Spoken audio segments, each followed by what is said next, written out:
Ang una po naming topic ngayon, kasi nga sinabi ni Anjo Iliana na may ceasefire na raw siyang sinabi. Oo. Ceasefire na raw sa pagitan nila ng mga Soto, lalo na ni Senate President Tito Soto. Maling termino nga po yun eh. Ang ceasefire po ay ginagamit kapag dalawang kampo ang naglalaban. Kapag dalawang kampo po ang nag-aaway. Wala naman po kasing nag-aaway dito. Ang ceasefire po ay maling terminong ginamit ni Anjo dahil siya lang naman ang nang-aaway kay SP Tito Soto. Kaya hindi dapat yung termino na ceasefire. At ganong sinabi niya na ceasefire, sakyan po natin yung kanyang sinabi na tigil putukan. Eh bakit hanggang ngayon, si Tito Sen pa rin ang tinutumbok mo sa iyong mga vlogs? Di ba? Yun Romel? na. Kaya po lahat naguguluhan at eto na tayo lumalabas na yung mga damay-damay, parte lahat ng kasamahan ni Tito Sen. Alam mo yun, Hmm. dumadami ng dumadami. So, ano ba ang nangyayari? Bakit nung una, isa lang? Ngayon, pumapangalawa na, pumapangatlo, pumapang-apat. Ano ang gustong gawin ba? Ano ang plano ba ni Anjo Iliana sa Eto kanya yan, magpapas? pinaliliit niya ng maliit ang kanyang mundo. Napakahirap mabuhay ng nag-iisa lamang. Ito Mm. yung sinabi niya. Yun daw kanyang sama ng loob kay Tito Sen ay nag-ugat nung hindi siya ipagtanggol nang siya daw ay kumbaga Atake. ay kantiin ni Senator Raffy Tulfo. Hindi raw siya pinagtanggol. Wala man lang daw sinabi sa kanya na parang magandang salita para siya ay umayos-ayos ang kanyang pakiramdam. Paano siyang ipagtatanggol ni Tito Sen? Napakalinaw naman nung sinabi ni Senator Raffy Tulfo sa RTIA na maling-mali naman yung kanyang eskwelahan. Napakarami Mm. naman po kasi na nagreklamo na tinatanggapan po niya ng pang-tuition o matrikula yung mga kababayan natin, pero hindi naman po pala ito accredited ng TESDA. At meron man silang hawak na sertifikasyon, abay ikinaila ng TESDA sa kanila galing yon. So ibig sabihin fake. Hindi Fake rin sila yon. makakapagtrabaho. Totoo. Nag-aral sila ng 2 taon, kumuha dyan sa Iliana Colleges na yan of something. Eh hindi naman pala sila makakapagtrabaho dahil wala naman silang hawak na diploma at sertifikasyon. Dahil peki lang pala ibinigay nila. Paano kang ipagtatanggol ng isang taong nasa tamang huwisyo kung mali naman talaga ang posisyon mo? Tama, si Senador Raffy Tulfo, kailangan niya ipagtanggol ang mga kababayan natin na nagrereklamo dahil sila talaga yung kinuna ng pera at naghahabol.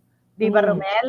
Correct. At saka hindi obligasyon, alam mo na, 'di ba, hindi obligasyon sino mang tao na ipagtanggol ang isa't isa kung hindi ka naman Mm. nanghihingi ng tulong. 'Di ba, mahirap 'yun, eh, mahirap pumasok si Tito Sel kasi dahil nga nagkakaso siya, 'di ba, Nay, pinagpahinga siya, tinanggal siya kasi ayaw nga ng Itbulaga na masama ang buong Itbulaga sa hinaharap niyang kaso. Kaya dun siya force resign, 'di ba? 'Yun At eh. saka, hindi siya pinag-force resign, Romel. Pina, pina, Nagbitiw siya. oo, Nagbitiw siya, yun ang kanyang bersyon. hmm, Nagbitiw siya at tumanggap siya ng ng isang TV show. programa na katapat ng Itbulaga. Walang forced resignation doon, wala. Okay, eto pa. Nanawagan siya, napanood ko yung video niya. Hmm. Nananawagan siya sa ating tagapamuno, si Sir MVP, Mr. Vanny V. Pangilinan. Ang sabi niya, Sir Manny, ayaw po akong i-guest ng isang host nyo, si Christy Fermin. Lagi po niya akong inuupakan, gusto ko lang naman po sana na ipagtanggol ang sarili ko. Kasi po, pag nag-guest ako sa kanya, ang sabi niya kasi, pag i-guest daw natin siya, magbabox reveal daw siya. Dito daw Naku. niya bubuksan sa CFM kung sino yung chicks daw ni Senator Tito Soto. Unang-una, sayang po yung panahon. Napakarami pong artista at personalidad na nangangailangan ng promo nila para kahit paano ay matulungan natin. Pangalawa, bakit po kami papayag na maging armas pa niya ang Christopher Minute para sa kanyang kalokohan, bakit dito mo pa gagawin? Di buksan mo, doon sa vlog mo, meron ka naman di ba sa TikTok, bakit idadamay mo ang Christopher Minute? Sa TikTok mo buksan yung sinasabi mong kahunayan, i-box reveal mo. Ba't kailangan kami ang managot sa'yo? At eto pa, kung ang gusto mo ay mawalan ako ng trabaho, Anjo Iliana, mas gusto ko nang mawalan ng trabaho kaysa mawalan ako ng konsensya. Yun lang. Sabi nga ni Rebo, dapat daw, ang iyan ko dyan, ganun eh. Okay. Eto pa, may binanggit pa siya ngayon tungkol sa mga kastelo ng Quezon City. Na kesyo piniay daw siya, minura-mura daw siya ni Senator Tito Soto. Alam mo ba, Anjo, na magkakamag-anak sila?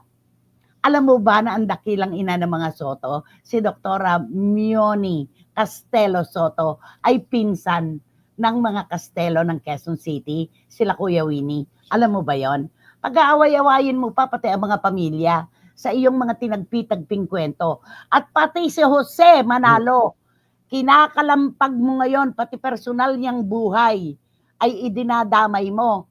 Pati ang buhay nila ni Mergin, gusto mong wasakin. Alam mo, Anjo, si Jose, walang masamang tinapay na itinanim kahit kanino. Hindi siya mayabang, hindi siya mapagmalaki. At ang talento niya, ang ginamit niya sa pagiging sikat na komedyante ngayon. Si Jose ay bumuo ng kanyang pangarap sa pamamagitan ng kanyang talento na niyakap at tinanggap ng bayan.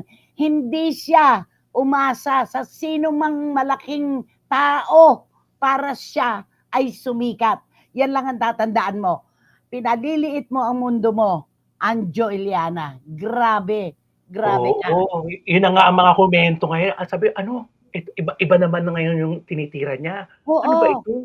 Parami ng parami. Mayabang daw si Jose. Mayabang. Pag wala daw doon si Bossing Vic, yan daw ang parang naglilider-lideran.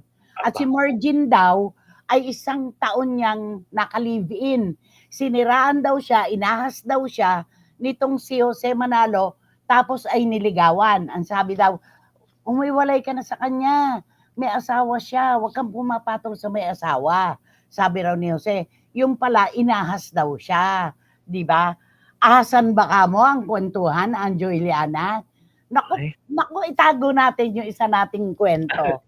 Saka na yon, saka na yon. Kung ahasan ang gusto niyang patunayan, magkukwento tayo ng mga anaconda.